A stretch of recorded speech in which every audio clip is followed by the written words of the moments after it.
cette semaine, nous sommes encore au Sinaï. Nous sommes encore pendant le don de la Torah. Et cette semaine, on va découvrir le contenu de cette Torah. Impressionnante de la semaine dernière, au son du chauffard, avec les éclairs en haut du Sinaï. Cette semaine, on a donc le contenu. Mais, même s'il y a 613 commandements, il y a une seule Torah. Une seule Torah. Un seul Dieu. Et ma question ce soir, pourquoi autant de façons d'être juif ? Pourquoi de telles différences dans la façon de vivre son judaïsme ? Et est-ce que cette différence est positive ? Est-ce que c'est volontaire ? Est-ce que c'est une erreur de l'histoire ou est-ce que c'est volontaire quand Dieu nous donne la Torah qui est unique, et lui il est unique, et Am Israël est unique, mais dans la diversité 12 tribus d'Israël, est-ce que c'est volontaire ? Et on va découvrir ce soir, dans notre cours, tout ensemble, que tout cela est bien entendu volontaire parce que la différence est enrichissante. Et qu'il n'y a rien de plus abrutissant dans la vie que la pensée unique, la pensée lobotomisée, la pensée limitée, la pensée limitante. On ne veut surtout pas un peuple comme ça. On veut un peuple riche de diversité. Et donc, dans cette paracha, on va nous apprendre la diversité. On va nous apprendre à réfléchir. On va nous apprendre à juger, puisque cette paracha s'appelle Mishpatim. Mishpatim, c'est quoi ?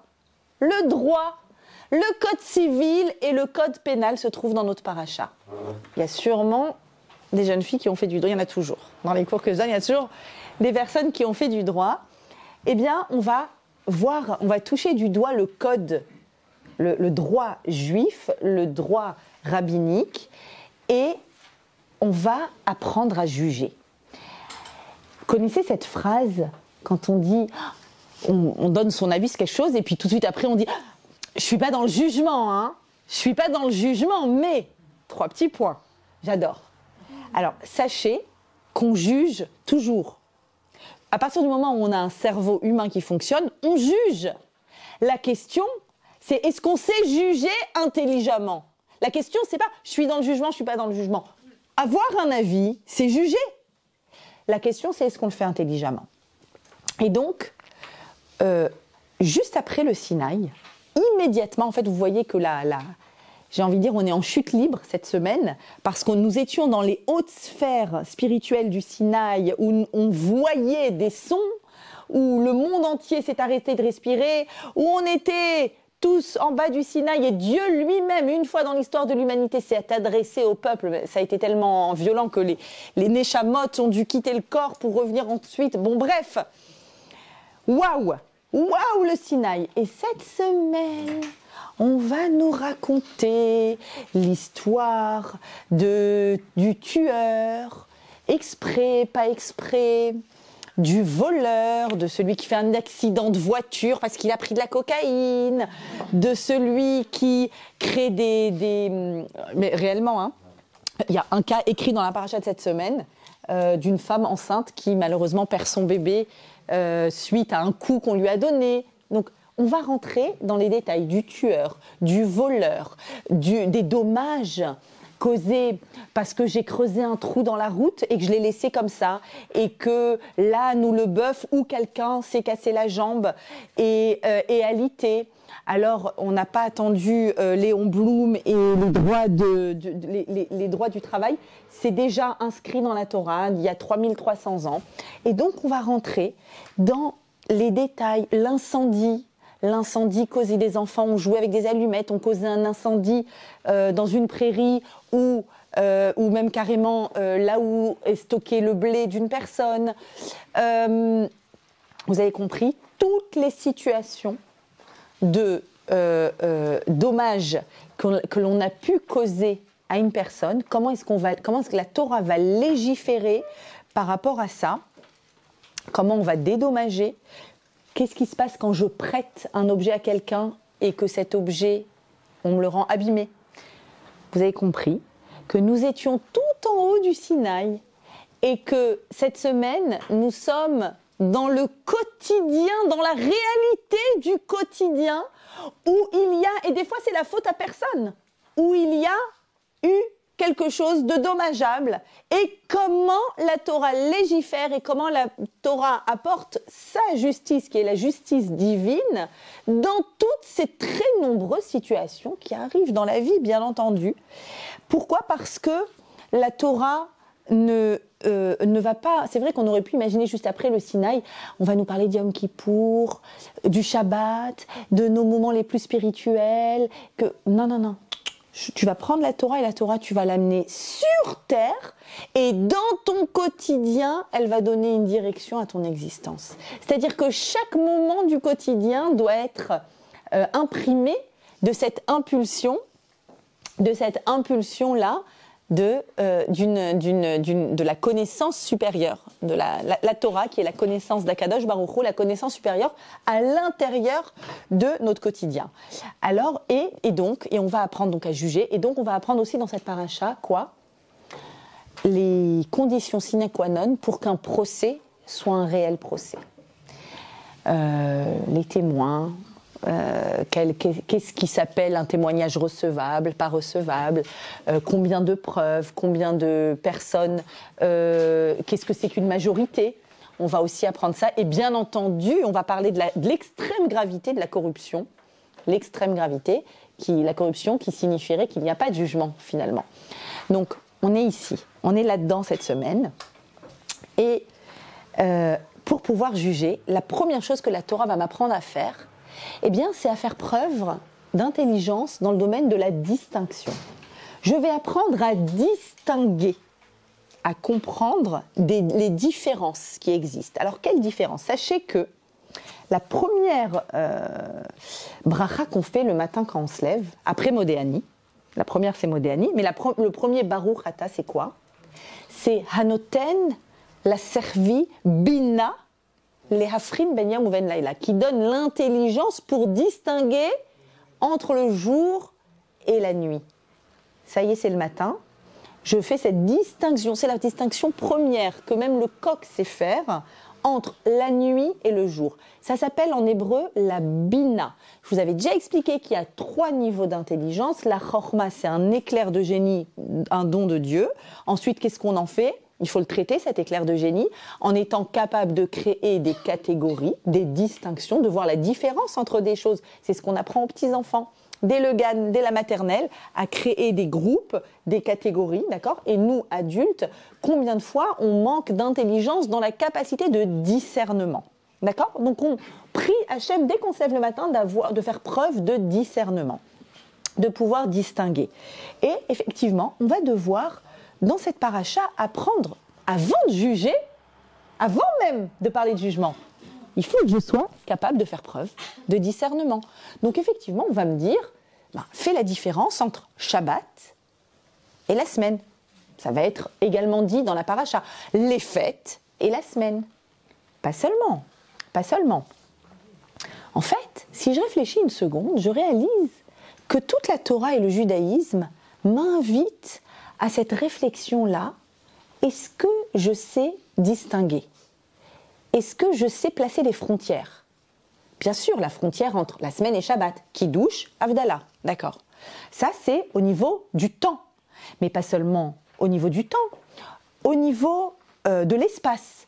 Il y a une différence entre Jérusalem et l'extérieur de Jérusalem. Et dans Jérusalem, il y a une différence entre le Beth Amikdash et l'extérieur du Beth Amikdash. Dans le Beth Amikdash, il y a une différence quand on va dans le Saint des Saints. D'accord? Donc il y a des frontières. Ça, c'est dans l'espace. Pas seulement.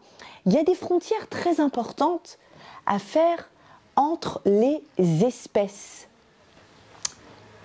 Qu'est-ce qu'on n'a pas le droit de mélanger dans la Torah? Le lait et la viande, c'est dans la paracha de la semaine. Quoi d'autre? Le lin et la laine, exactement. Quoi d'autre? Vous avez d'autres idées? Les espèces entre elles, absolument. Alors quoi exactement? On n'a pas le droit de créer des espèces hybrides. c'est-à-dire de fabriquer une espèce végétale qui n'existe pas. Maintenant, si elle existe déjà, on a le droit de la consommer. Mais nous, on n'a pas le droit de faire des changements génétiques dans les espèces. On n'a pas le droit d'accoupler des espèces différentes. D'ailleurs, le mulet est stérile, d'accord ? L'accouplement entre l'âne et le cheval. Donc, on n'a pas le droit, on va plus loin que ça, on n'a pas le droit de labourer un champ. Voilà, des fois que demain matin, vous voulez labourer votre champ avec une charrue qui est tirée par un taureau et un âne. Tu ne peux pas mélanger les espèces. Donc, tu dois faire les distinctions dans le minéral, tu dois faire des distinctions dans le végétal. Ne mélange pas le minéral et le végétal, ne mélange pas le végétal et l'animal. Bonsoir, bienvenue. Venez, installez-vous. Ne mélange pas donc les espèces. Il y a les espèces, il y a plusieurs catégories. On le sait, depuis CP, CE1, on connaît.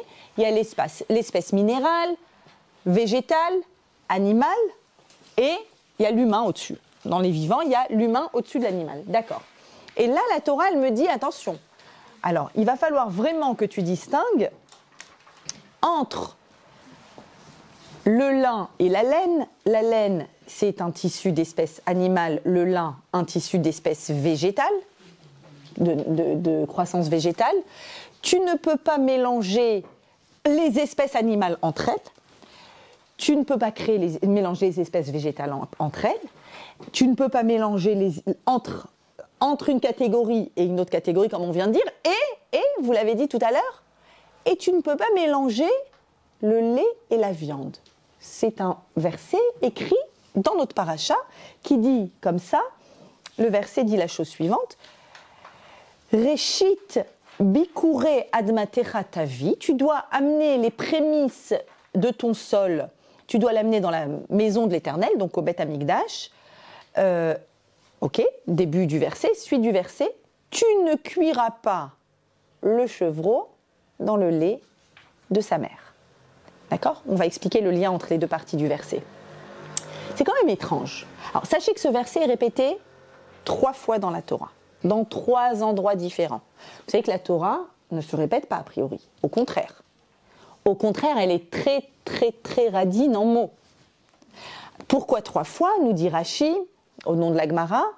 Alors d'abord, il précise que le chevreau, c'est pas que le chevreau, c'est Gedi, c'est le bébé de n'importe quelle espèce dans le lait de sa mère. Et c'est répété à 3 reprises, nous dit Rashi, une première fois pour interdire de consommer, une deuxième fois pour interdire d'en tirer profit, et une 3e fois pour nous interdire de cuire. Il n'y a aucun interdit dans la Torah qui a autant de restrictions. Le lin et la laine, on n'a pas le droit de porter un vêtement fait de lin et de laine. Là, un cuisinier pour un restaurant non juif, pas cachère, n'a pas le droit de cuire du lait et de la viande. Même de cuire. Même pas de tirer profit. Ça a déjà été cuit. Tu veux le donner au chien qui va manger ça ? Non, tu en profites. À ta femme de ménage ? Non, tu en profites. Non, tu dois l'enterrer et c'est tout. Vous vous rendez compte à quel point c'est strict ? À quel point il y a énormément de barrières qui ont été mises. Ne pas mélanger le lait et la laine. Alors, le lait et la viande. J'ai tout mélangé, moi. Le lait et la viande. Regardez.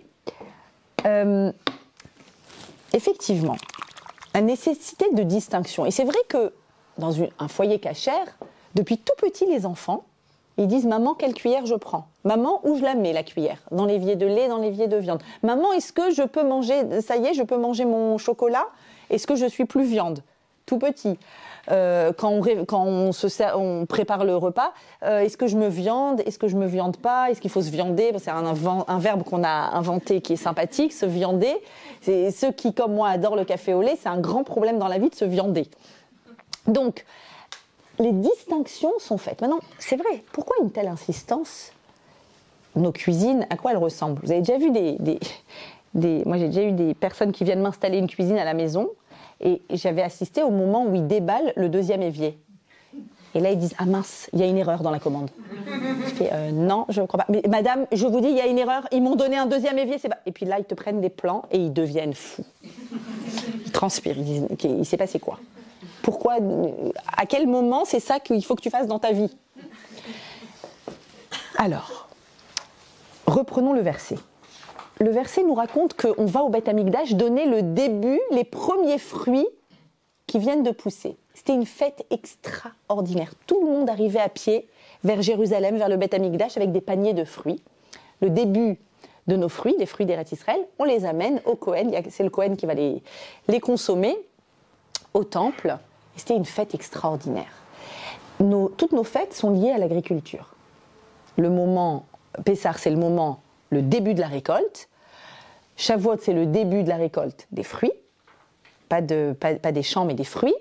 Et Sukkot, c'est quoi? La fin de la récolte. C'est quand tout est engrangé. Ok? Donc le début de l'été, Shavuot, le moment où on amène les bikurim, c'était une fête exceptionnelle. Il fait beau dehors, c'est en général début juin. On est au top, Sivan, on va au Beth Amikdash et on fait la fête. Et on veut faire la fête, comment on fait? La fête, comment les Juifs font la fête? Ils bouffent. La bonne table. Et donc, la bonne table, il y a un mignon petit chevreau ou brebis ou agneau qui est né. Alors, ça peut vous paraître étrange, le chevreau dans le lait de sa mère. Pas tant que ça. Si on a une étable et qu'il y a un petit bébé qui est tendre, si on veut faire un repas de qualité, qu'est-ce qu'on prend? De l'agneau ou du veau, n'est-ce pas? C'est la viande la plus tendre. La viande la plus tendre, non, pour la cuire, il faut la cuire dans un liquide. Si le bébé est né, c'est qu'il y a bien une maman qui l'a mise bas. Donc la maman chèvre ou la maman mouton, etc., elle a du lait. Donc on a à disposition dans notre cuisine le lait de cette maman qui a mis bas ce bébé, n'est-ce pas? Et là, la Torah dit stop. Regarde, je te demande de faire des distinctions. Depuis le Maboul et Noé, la Torah n'est pas végétarienne. Est-ce que ça serait bien de l'être? Certainement. Certainement une valeur. C'est difficile de penser à l'abattage des animaux. Et l'abattage des animaux est limité par une loi très, très, très, très stricte, la loi de l'abattage, dans les conditions les plus strictes qui soient, qui sont les conditions optimales de la souffrance. Il n'y a pas de souffrance zéro, mais proche de zéro. La plus petite souffrance possible. J'ai autorisé ça, dit Akadosh Baruch Hu. Ok, vous êtes des carnivores, vous mangez de la viande. Mais attention, il y a un stop. Le stop, c'est que il y a des choses qu'on ne peut pas, absolument pas mélanger. Tu ne peux pas mélanger ce qui donne la vie, le lait qui nourrit, qui fait grandir, qui est ce qui est à l'origine de la croissance. Tu ne peux pas le mélanger avec ce qui est mort. La viande, c'est le morceau de la bête qui est morte. Ça, c'est l'expression ultime de la cruauté, disent les Chachamim. Il y a des choses que j'autorise, mais je vous mets des frontières. Il y a des choses qu'on ne peut pas mélanger ensemble. Donc déjà, je te dis, tu ne peux pas mélanger des minéraux, des produits, le tissu minéral avec un tissu donc végétal avec un tissu animal. Tu ne peux pas. Pourquoi tu ne peux pas mélanger dans une charrue un bœuf et un taureau, un bœuf, et je dis n'importe quoi, et un âne? Si ça fait trop longtemps que je n'ai pas tiré ma charrue, ça doit être pour ça, je pense. Donc j'ai oublié depuis le temps. Pourquoi tu ne peux pas? Parce que le taureau est très fort, il va tirer vigoureusement. L'âne, il est un peu têtu, un peu lent, un peu mchon comme ça dans la vie. Et donc, il a le bœuf qui tire fort et lui, en fait, c'est une souffrance animale également. Interdiction. Tu peux utiliser tes animaux, tu dois utiliser tes animaux pour le travail du champ, mais tu dois respecter les distinctions qu'Hachem a mis dans la création entre les espèces et entre les catégories d'espèces. Ok. Et tout ça pour que tu aies déjà l'intelligence du discernement, et également, il y a quelque chose au niveau de la cruauté. Le monde a été créé de telle sorte que chaque espèce, chaque catégorie vit de la catégorie qui est en dessous. Vous vous rappelez de vos cours de CP, CE1 ? le végétal se nourrit du minéral, de l'eau et de la terre. L'eau et la terre nourrissent le végétal va croître. Qui se nourrit du végétal? Les animaux, et des fois nous aussi quand on est au régime. Et donc les animaux mangent le végétal et les humains mangent les animaux. Ok, très bien. J'ai vu les catégories, je ne les mélange pas. D'accord. J'arrive à la catégorie des humains. Et là, je peux me dire, ok, moi, humain, je peux manger la catégorie en dessous, et au sein des humains, il y a des catégories sociales, économiques, il y a des catégories de pouvoir, il y a des catégories de richesse. Des fois, il y a des tendances à s'avaler tout cru les uns les autres. Je suis plus fort que toi, je t'écrase, je suis au-dessus. Peut-être que cette intelligence de la Torah du discernement et des catégories va me mener à continuer la catégorie et à tomber dans un risque d'extrême droite dans lequel on va dire, bah justement, il faut des catégories bien distinguées, donc on ne mélange pas les gens entre eux, hein, séparons bien les étrangers des non-étrangers, les beaux quartiers, des moins beaux quartiers, surtout ne pas faire de mélange social ou surtout ne pas risquer voilà, d'enlever cette frontière. On pourrait imaginer, nous dit la Torah, que cette intelligence du discernement et de la distinction, étant donné que l'humain a une capacité, un fort yetzer, une forte envie de maîtriser, d'avoir le pouvoir, d'être supérieur, d'avaler les autres, eh bien, peut-être que ces distinctions, ils risquent de les continuer. Et là, on a la deuxième partie, la deuxième catégorie de mitzvot qui sont évoquées dans cette paracha, où on nous dit stop. Tu es arrivé à la catégorie des humains maintenant? Maintenant, stop. Tu arrêtes de faire des divisions. Maintenant, tu vas juste te dire qu'il y a une seule humanité. Et je t'interdis d'utiliser cette force à l'intérieur de toi qui naturellement te donne envie d'avoir de la supériorité. La semaine dernière, on avait parlé de quoi? Vous vous souvenez de la jalousie, de l'otachmod, la jalousie, cet instinct primaire à l'intérieur de nous qui est de regarder à l'extérieur et de se valoriser. Tu peux te valoriser en grimpant, mais tu ne peux pas te valoriser en écrasant. Et c'est une tendance universelle. C'est pour ça que notre paracha va venir et va nous mettre en garde avec une insistance extraordinaire sur cette tendance-là. Et on va parler de toutes les personnes qu'il faut protéger, pour lesquelles il est urgent d'exprimer notre humanité et notre protection. En premier, on va protéger la femme. La femme qui pendant presque 300 ans est dépendante de son mari au niveau des revenus, est dépendante, éventuellement est dépendante de son père, des hommes de la famille. On va s'adresser aux hommes et on va leur dire « She'era ksuta ve'onata lo igra » Tu as des impératifs quand tu signes une ketouba. Tu dois prendre soin de ta femme à tous les niveaux.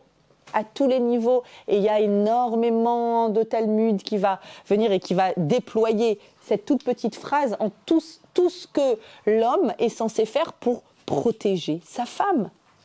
Ok. On va protéger qui? On va protéger l'étranger, évidemment.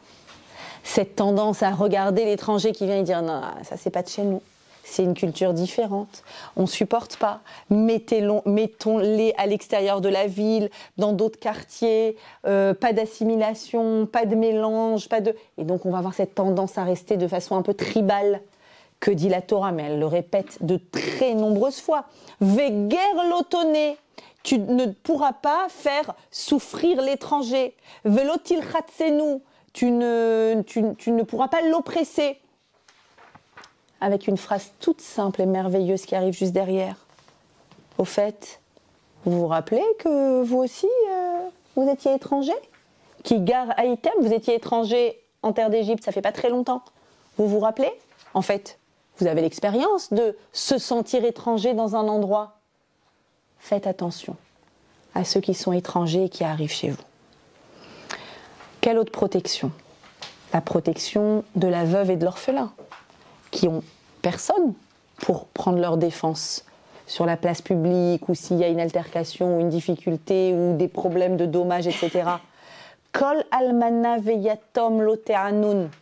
Ne faites jamais souffrir ni veuve ni orphelin. Et la suite du verset, elle est tellement touchante, elle dit « Sachez que de tous les cris qui montent vers le ciel, quand quelqu'un est en souffrance, il y a un cri que j'entends immédiatement. Le cri le plus important pour moi est le cri de la veuve et de l'orphelin. » Attention à ne pas utiliser ta force pour soumettre l'autre. Ça, c'était entre les catégories du minéral jusqu'à l'humain. Une fois qu'on est dans l'humanité, il y a une humanité. Et donc, prenez soin d'eux. Ensuite, on va nous mettre en garde sur, évidemment, toutes les lois concernant l'indigent, le pauvre, qui a laissé en gage sa couverture, qui n'a pas de quoi se couvrir la nuit, en détail. La Torah revient là-dessus en détail, sur le prêt d'argent.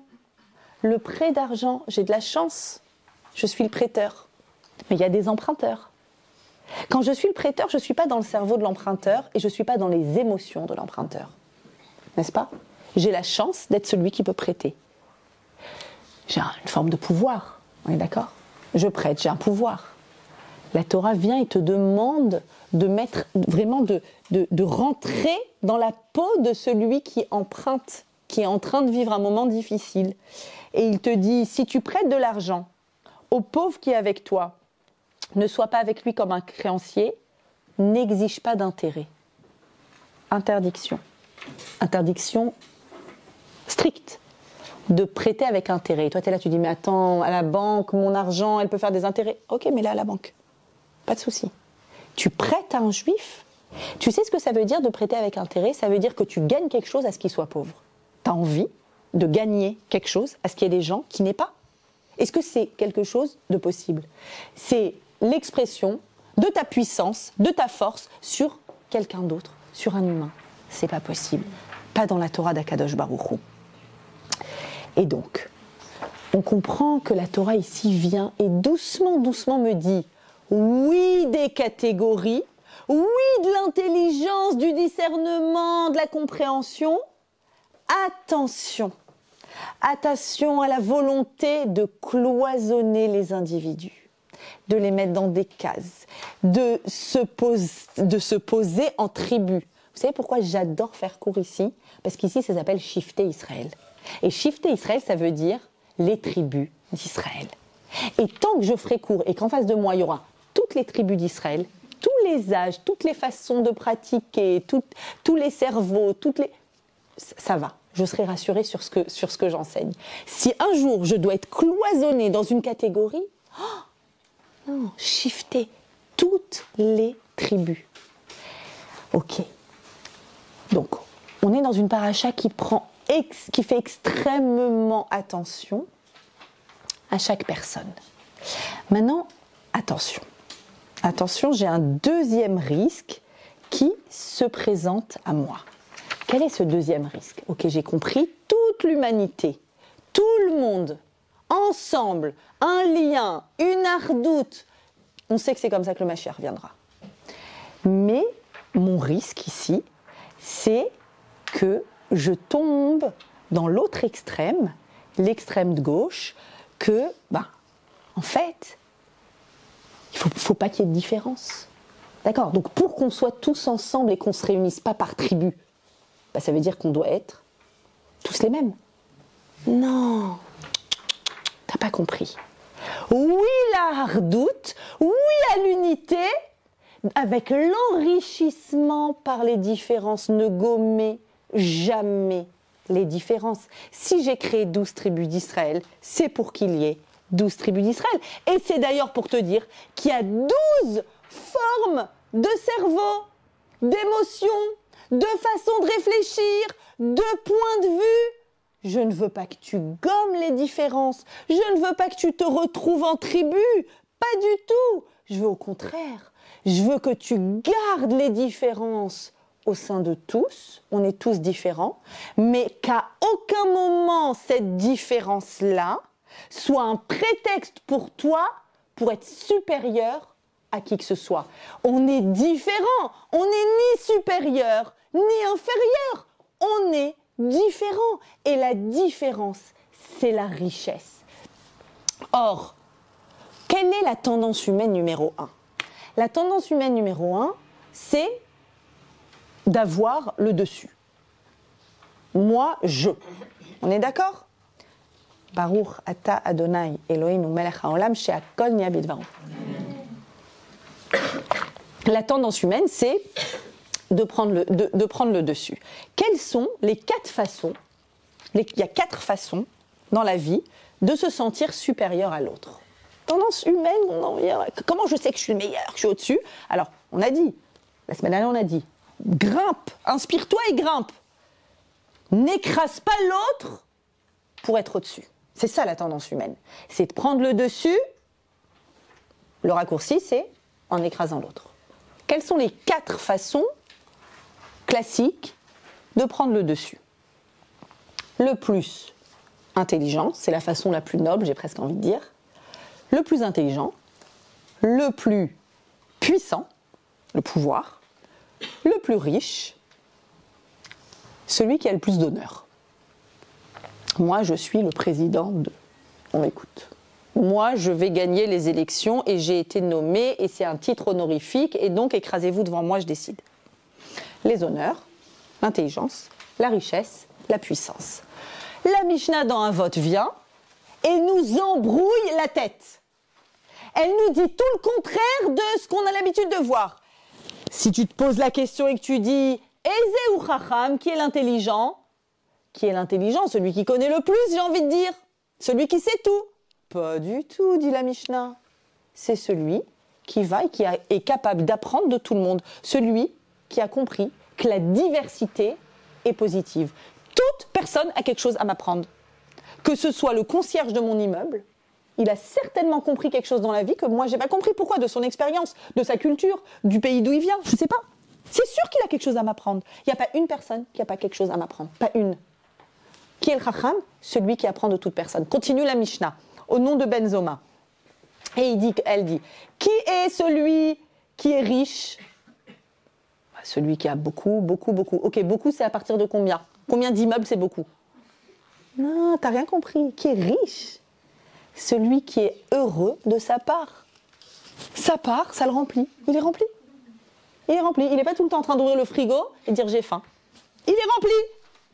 Lui, c'est le riche. Et on arrive à... Attendez, qu'est-ce que j'ai pas dit? Qui est Ezeu Chacham, Ezeu Ashir, Ezeu Gibor. Qui est puissant? Qui est le plus puissant? Ah, celui qui soumet les autres? Pas du tout. Celui qui sait soumettre son Yetzer Hara. Il sait se tenir. Celui qui sait se tenir, c'est celui qui est puissant. On l'a provoqué, on a fait, il se tient. Il est puissant. Ok. Et enfin, Eizeu Mechoubad, qui est digne d'honneur? Qui je dois honorer dans la vie? Celui celui pour qui on a voté, celui qui est à la tête, celui qui tient la communauté, celui qui tient le pays, celui qui tient la ville, celui qui tient... T'as pas compris. Pas du tout. Tu dois honorer celui Hamechabed et Abriot, celui qui considère que toute personne mérite d'être honorée, a de la valeur. Qui a de la valeur? Celui qui donne de la valeur aux autres. Pourquoi? Parce que toute personne que je rencontre dans ma vie est détenteur d'une étincelle divine. Toute personne a sa place. Toute personne est importante. Ah, je vais aller courber l'échine devant quelqu'un qui a de la puissance et quelqu'un qui n'a pas de puissance, à peine si je réponds à son bonjour, parce que j'ai un intérêt. Toi, t'es pas digne d'honneur. Celui qui est digne d'honneur, c'est celui qui considère tout le monde qui apporte sa considération à toute personne. Pourquoi? Quelqu'un vaut plus que l'autre? Quelqu'un a le sang plus rouge que l'autre? Et donc cette Mishnah, elle vient, elle nous embrouille la tête complètement, elle remet tout à zéro, elle nous appuie sur reset. Elle dit, viens, je te dis, c'est quoi les vraies valeurs? C'est quoi vraiment l'honneur? L'honneur, c'est toi, à l'intérieur de toi. Tu sais apporter de la valeur à quelqu'un. Waouh! Tout le monde est important pour toi? Chaque personne a sa valeur? Tu es quelqu'un digne de respect. Tu es digne de respect. Respect. Respect pour une personne comme ça. Ok. Donc, en réalité, on a besoin de tout le monde. Toutes les intelligences. On a besoin de toutes les personnes. On le voit ici. Tout le monde au même niveau, au niveau de l'humanité. Évidemment, il y aura toujours des prêteurs, il y aura toujours des emprunteurs. C'est la loi sociale du monde, effectivement. Mais je veux un monde pluriel, dit Akadosh Baruch Hu. Je veux que tu t'enrichisses de cette diversité. Et là, on va rentrer dans le vif du sujet. Ok. Pour qu'un jugement puisse être valable dans un tribunal, d'après la Torah, il y a plusieurs conditions. Le tribunal siège. Alors, pour une petite affaire de dégâts, il faut au minimum 3 personnes et il faut une majorité pour décider qui est responsable, qui ne l'est pas. Pour dîner nefashot, c'est-à-dire pour décider, dans la Torah, il y a a priori de façon théorique la peine de mort qui peut être décidée. Il faut au minimum 23 juges, voire 71, c'est le Sanhédrin. 71 personnes. Avec une majorité de plus que 1 de plus. Maintenant, juste, soit dit au passage, on parle de peine de mort, mais la Gemara nous dit que si un tribunal avait jugé une personne de la peine capitale en 70 ans, ce tribunal s'appelle un tribunal cruel. Un tribunal, c'est pas le terme, un tribunal, comment on dit, voilà, le pire tribunal qui met à mort, c'est pas possible. Un en 70 ans. Pourquoi? Parce que les conditions pour que ça puisse se faire, il faut qu'il y ait 2 témoins, et il faut que les 2 témoins aient vu, et que les 2 témoins aient averti à l'avance la personne, si tu fais ça, il va y... Donc, improbable. Vous avez compris qu'on est dans de la théorie pour comprendre la gravité de quelque chose, et on n'est pas dans un cas pratique. Mais c'est pas grave, la théorie est importante pour comprendre la gravité, d'accord? Ok. Maintenant, il y a quelque chose d'incroyable dans la Torah sur ce principe du jugement et sur le principe de la différence. C'est que la Torah vient, la Gemara dans Sanhédrin, c'est la Gemara qui parle du Sanhédrin et des jugements, elle dit comme ça, Sanhédrin sheraou kulan lechova. Un Sanhédrin dans lequel les 71 personnes ont considéré qu'il est coupable, que le coupable est coupable. Ok, ceux qui ont fait du droit ici, dites-moi. Il y a un tribunal, on a les faits, on a les preuves, on a les documents, on a l'instruction, ok. Tout le monde est d'accord, peine capitale. Vous diriez quoi? Vous pensez quoi? C'est plié. C'est plié. Game over. C'est triste, hein, mais c'est plié. Arrive la Gemara et elle dit potrine auto. Innocenté immédiatement. What? Et la Gemara vient et va, Rambam, la Gemara va venir et va décortiquer ça. Vous êtes 71 avec la même tête à penser la même chose, c'est impossible. C'est impossible. C'est pas possible qu'il n'y ait pas des cerveaux différents qui ont des points de vue différents, avec des cultures différentes, des expériences différentes, des vies différentes, c'est sûr. C'est impossible. Donc il y a une erreur, donc il est innocenté, automatiquement. Pourquoi la Torah entière, tous les livres que vous voyez dans cette synagogue, tout le Talmud, Yerushalmi, Balvi, tout le Talmud, Il est fait de quoi? Quel est le mot du Talmud, le mot du judaïsme, le mot de la pensée juive? Marloquet. Avis divergent. Un tel pense ça, un tel pense ça. L'autre il pense ça, et l'autre il est d'accord, et l'autre il n'est pas d'accord, et l'autre il a amené cet avis, et il a amené l'autre avis, ils sont... Comment s'étudie le Talmud? Vous avez déjà été dans une bibliothèque universitaire où on entend les mouches voler? Oui, c'est bon, on a tous l'expérience, ok. Dans la bibliothèque, on est d'accord? Il n'y a pas un bruit, la concentration prime. Qui a déjà vu une salle, un Beth Midrash, une salle de yeshiva? La qualité sonore. On étudie par deux, à voix haute, et il faut parler plus fort que son copain. Parce qu'on n'est pas d'accord avec lui. C'est que comme ça que l'on étudie. Seulement comme ça. Donc, ok.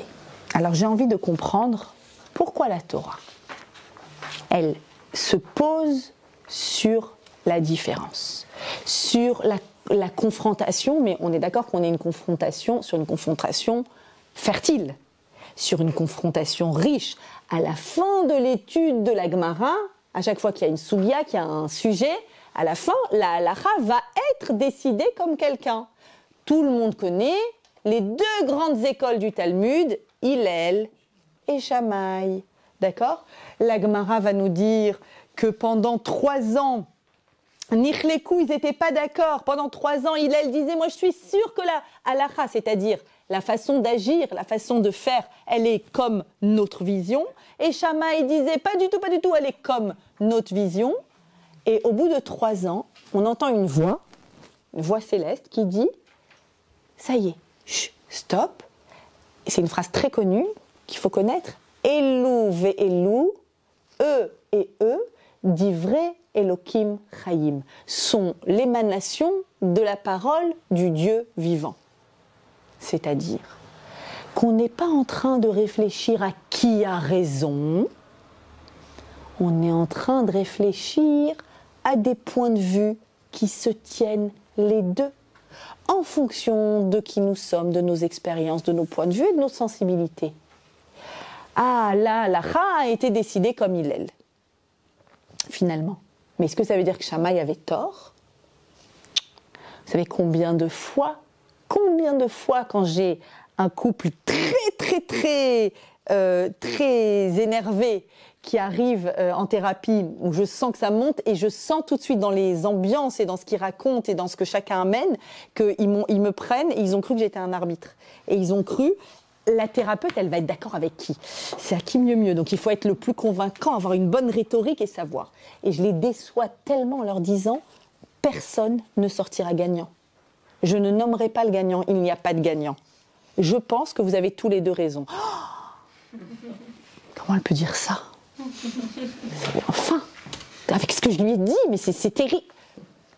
Ça, c'est de l'émotionnel. C'est terrible, c'est pas terrible. Les points de vue se tiennent. A priori, les points de vue se tiennent. C'est rare qu'un point de vue soit complètement déphasé de la réalité. On peut voir comme ça.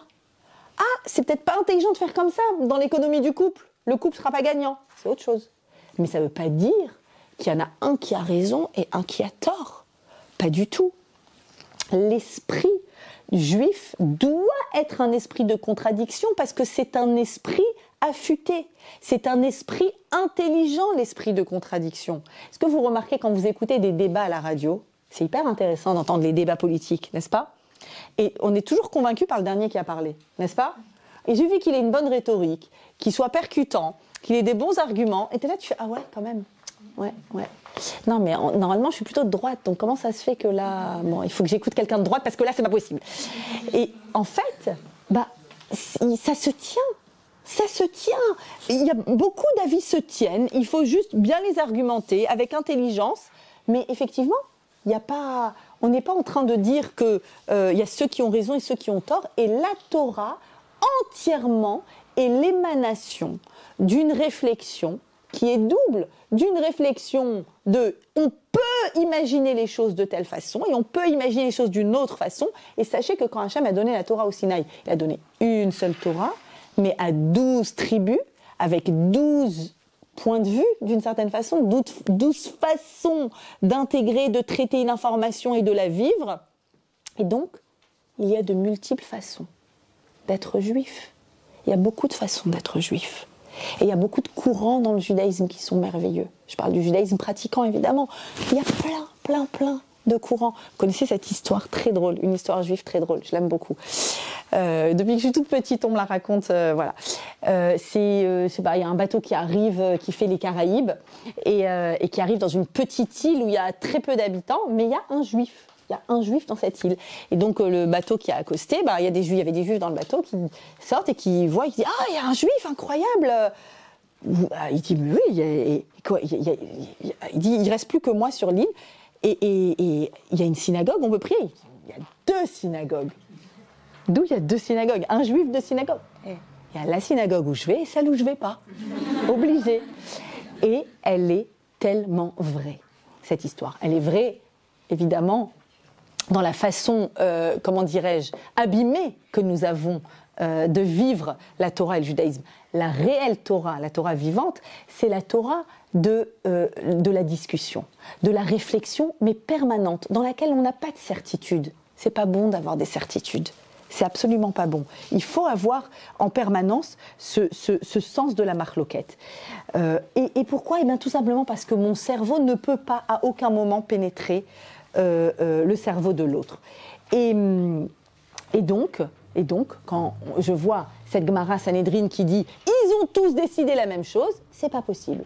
C'est pas possible que 23 personnes aient décidé qu'ils soient coupables, parce que ces 23-là ont eu des expériences de vie et des sensibilités différentes, donc c'est pas possible que non. Donc, en fait, l'avis différent, qu'est-ce que je veux dire ici ? C'est que l'avis qui est différent, c'est un avis qui va m'enrichir. Et qu'il faut arrêter d'avoir peur des avis opposés. Et la peur de l'avis opposé, c'est ce qui nous rend un peu tribal, un petit peu renfermé.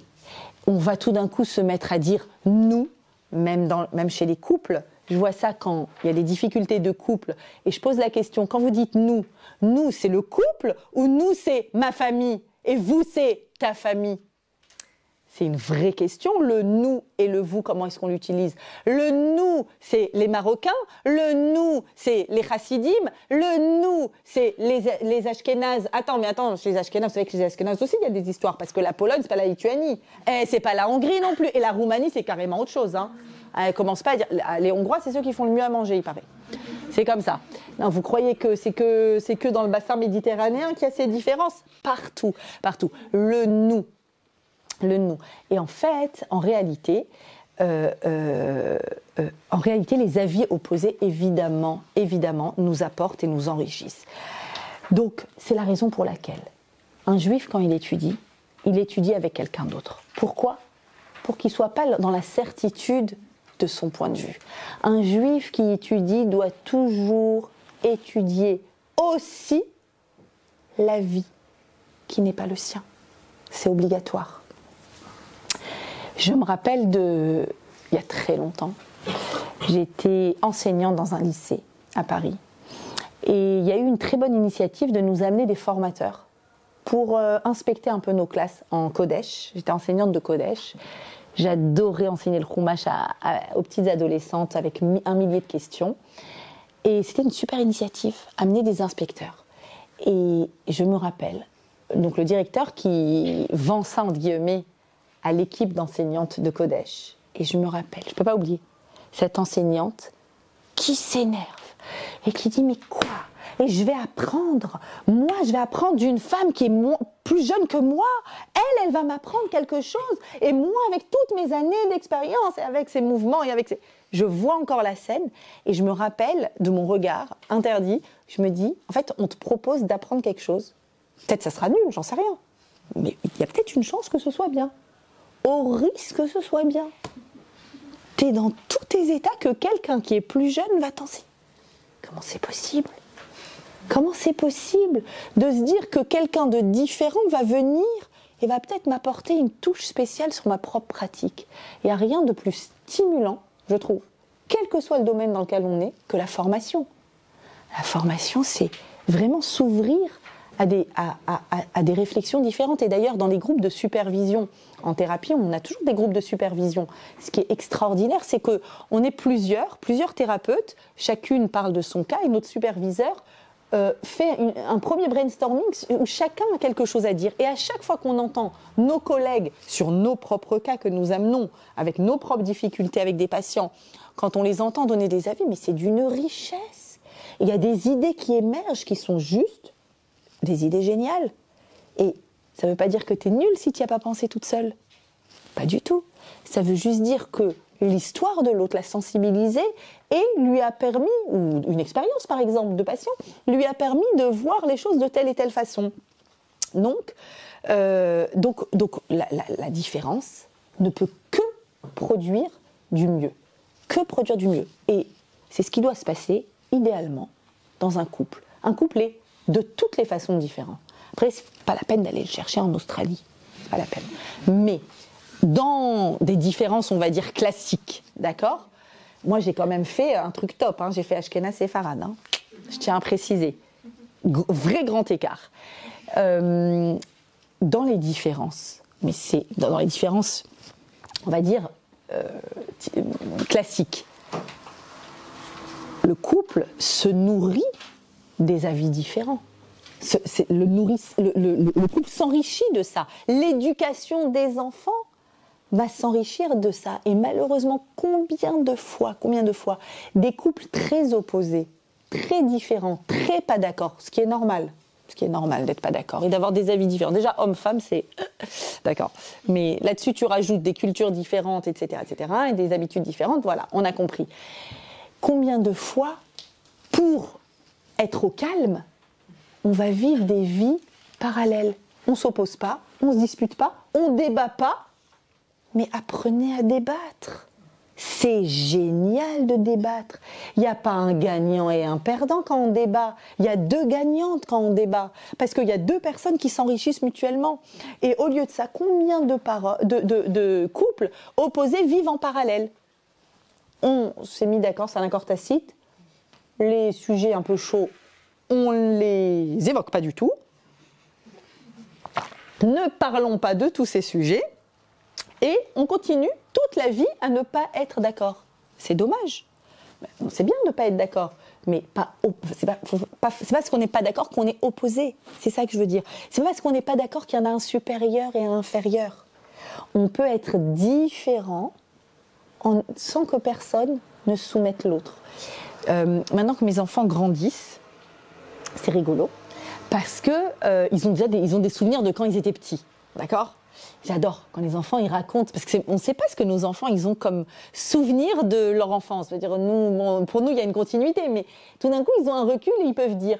Et alors tu les entends parler des fois, tu es à côté, tu dis ah ouais c'est ça qui est trop bizarre. Et alors par exemple un truc qui est sorti récemment, non parce que mon père, ils disent, je rigole d'avance.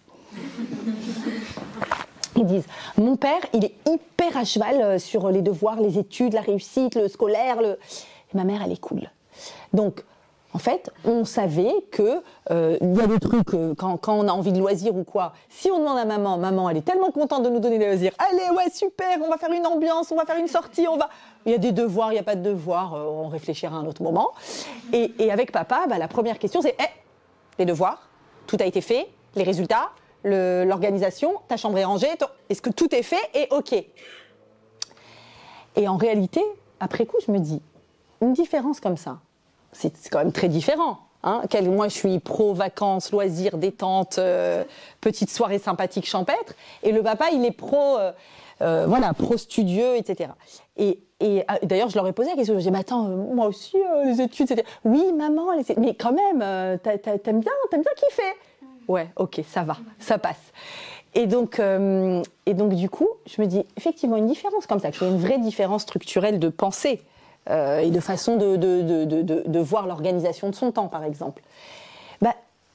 Finalement, pour un enfant, il y a une certaine richesse à pouvoir bénéficier des deux, quelque part, et à pouvoir faire son choix, et à devenir plus l'un, plus l'autre, et quelque part à se créer son propre équilibre, finalement, entre ces deux pôles, par exemple. Ok, donc, Donc une opposition, on est en train de dire une opposition qui est positive et qui est fertile. Ok. Une Gemara incroyable, une Gemara connue et merveilleuse qui nous raconte le besoin de celui qui s'oppose à moi. La Gemara dans Baba Metzia, page 84, nous raconte comme ça.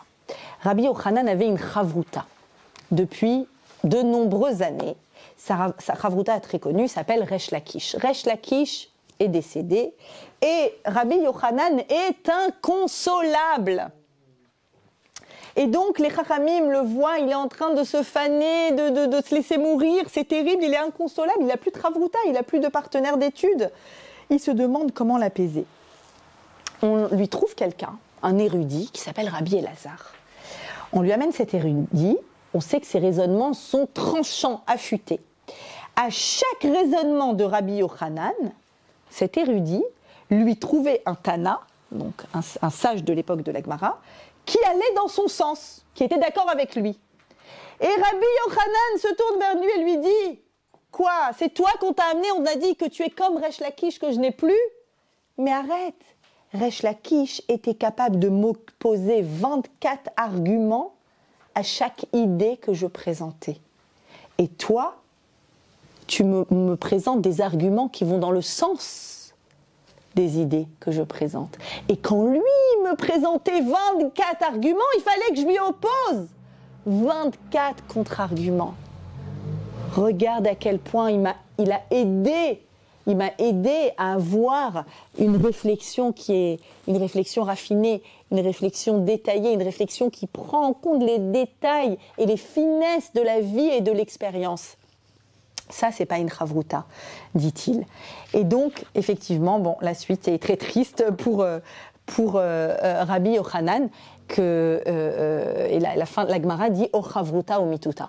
C'est-à-dire que des fois, tu as tellement besoin de t'enrichir de la différence que sinon, finalement, c'est vraiment la mort. C'est la mort annoncée, c'est-à-dire la pensée unique, la pensée limitée, la pensée cloisonnée est une pensée qui te fait mourir parce que tout simplement, il n'y a pas la fertilité de l'autre. J'explique toujours que le mot zera, qui veut dire la graine, ok, c'est la contraction de deux mots. C'est zar et réa. Zar, c'est l'étranger, et réa, c'est l'ami, c'est le proche. La graine, la fertilité, c'est quoi? C'est la capacité à faire de l'étranger, de ce qui est différent, quelque chose de proche. C'est-à-dire quelque chose avec lequel je suis en lien. Ça ne veut pas dire que je suis d'accord, mais ça m'enrichit.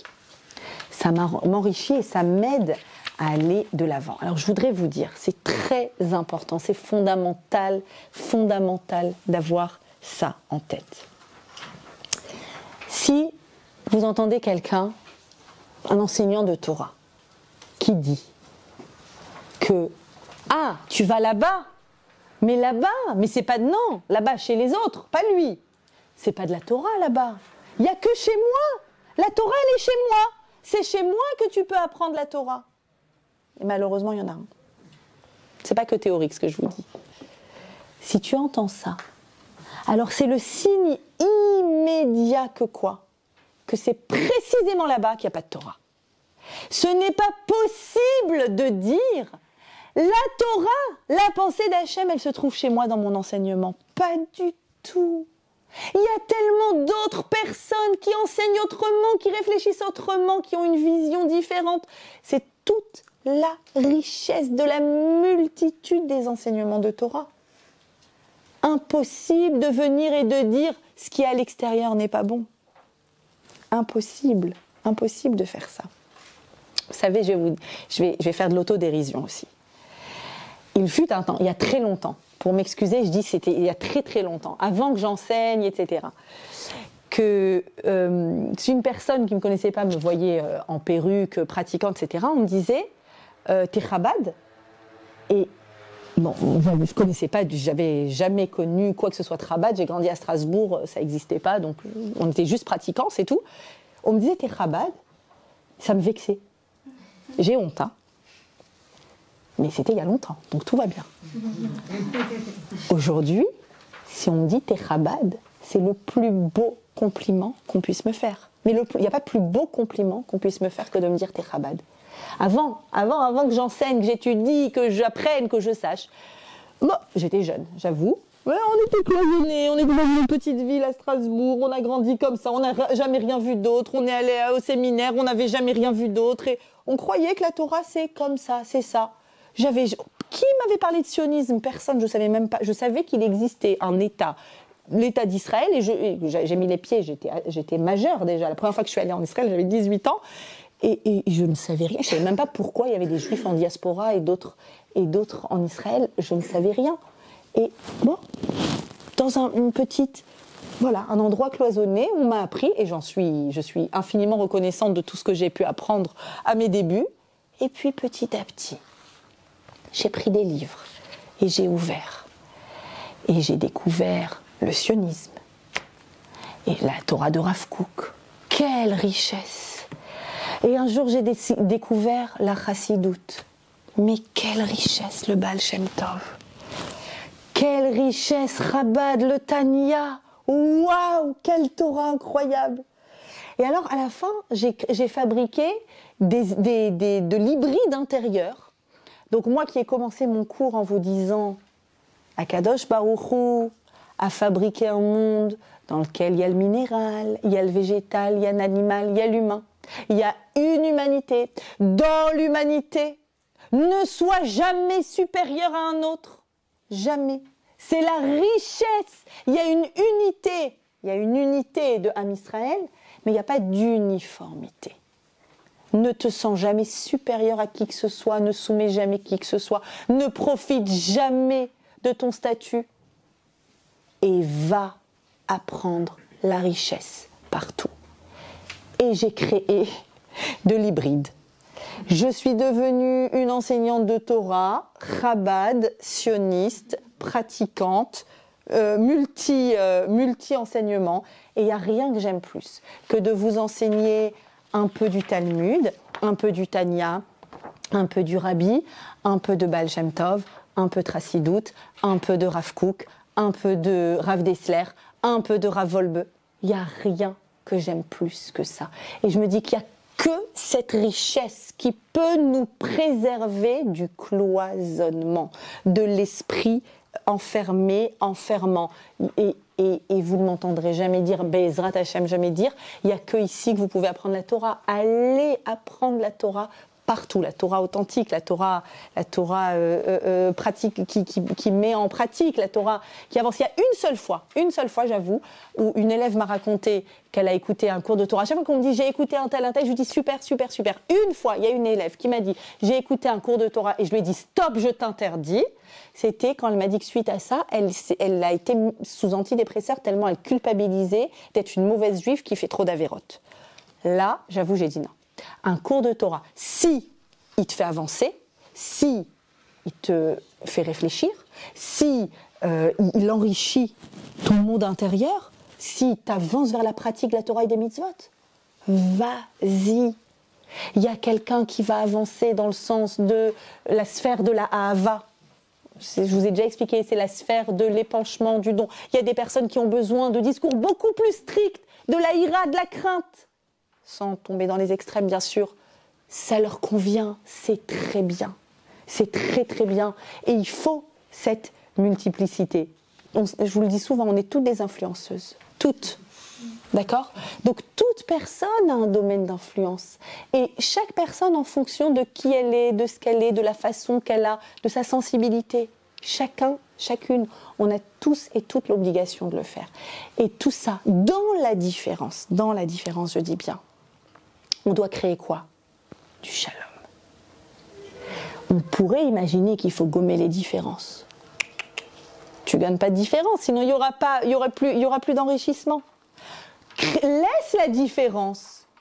Ne casse pas les autres parce qu'ils sont différents. Le peuple d'Israël a besoin d'eux. Crée du shalom. Et regardez, c'est extraordinaire. Regardez ce que dit le Midrash. Je finis avec ça, promis. Le Midrash nous dit comme ça.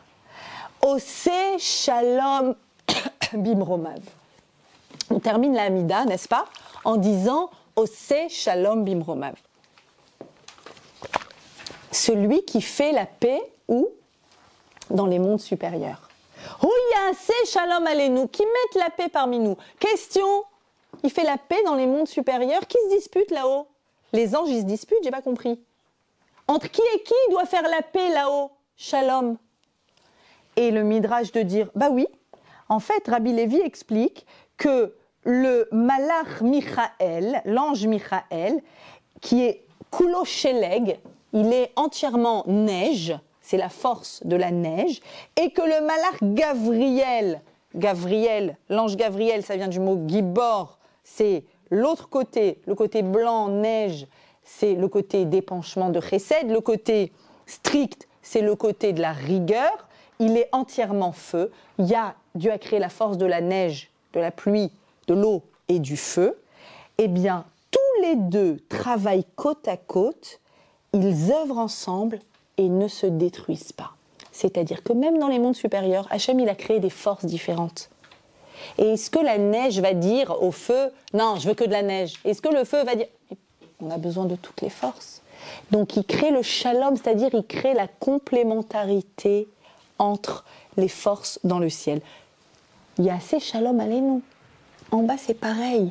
Le shalom, c'est pas gommer les différences. C'est pas dire, venez, on dit on est tous les mêmes, chez nous. C'est bien qu'il y a chez nous et qu'il y a chez eux. J'aime chez eux et j'aime chez nous. Et j'aime que eux, ils viennent chez nous et que nous, on aille chez eux. Il n'y a pas mieux que ça. Et donc, c'est ça le shalom. Et regardez ce que continue à dire le Midrash, le Yalkut Shimoni, il dit, regarde comme c'est important le shalom, et c'est ça que je veux transmettre aujourd'hui dans l'enrichissement des différences. Regarde comme le shalom est important. Tu verras que toutes les bénédictions qu'on fait, elles se terminent toujours par le shalom. Dans la Hamida, on dit Sim Shalom, c'est la dernière bénédiction, c'est la bénédiction de la paix.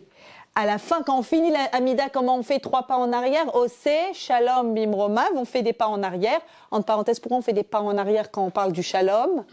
Parce que si on veut le Shalom, qu'est-ce qu'il faut? Faire des pas en arrière. Et puis voir comment je suis à gauche, comment je suis à droite. À droite, vous savez, c'est les sphères de droite de la Kabbalah, les sphères de don, les sphères de rigueur. Il y a des attitudes différentes, il y a des personnes plus strictes, il y a des personnes plus souples. Et alors, tu t'accordes, tu crées un lien, tu crées une communication, tu t'enrichis. Et même, dit le Midrash, même la bracha des Kohanim, elle se termine par, dernier mot, Veyasem lecha shalom, qu'ils mettent sur vous la paix. Pourquoi c'est comme ça? Pour nous enseigner qu'aucune bénédiction ne peut porter ses fruits s'il n'y a pas d'abord le shalom. Et le shalom, c'est quoi? Pourquoi on dit Shabbat Shalom? Pourquoi on se souhaite un Shabbat Shalom, un Shabbat de paix? Pourquoi on dit Shalom Bayit? Le Shalom Bayit, c'est la paix dans le foyer. Venez, on dit Ahavat Bayit, l'amour dans le foyer. C'est plus romantique, c'est plus détente. Shalom Bayit, la paix, la paix dans le foyer. Ça va, hein, qu'est-ce que tu me dis là? La paix dans ton Shabbat, hein, j'espère que ton Shabbat il sera en paix. Il est en paix si on sait être tous assis à la même table, avoir des avis différents et kiffer cette différence. Je te donne ce que j'ai à te donner, tu me donnes ce que tu as à me donner, et ensemble, on crée un peuple qui est un peuple Echad, un peuple d'unité. Merci beaucoup à vous. Continuez à apprendre la Torah de partout.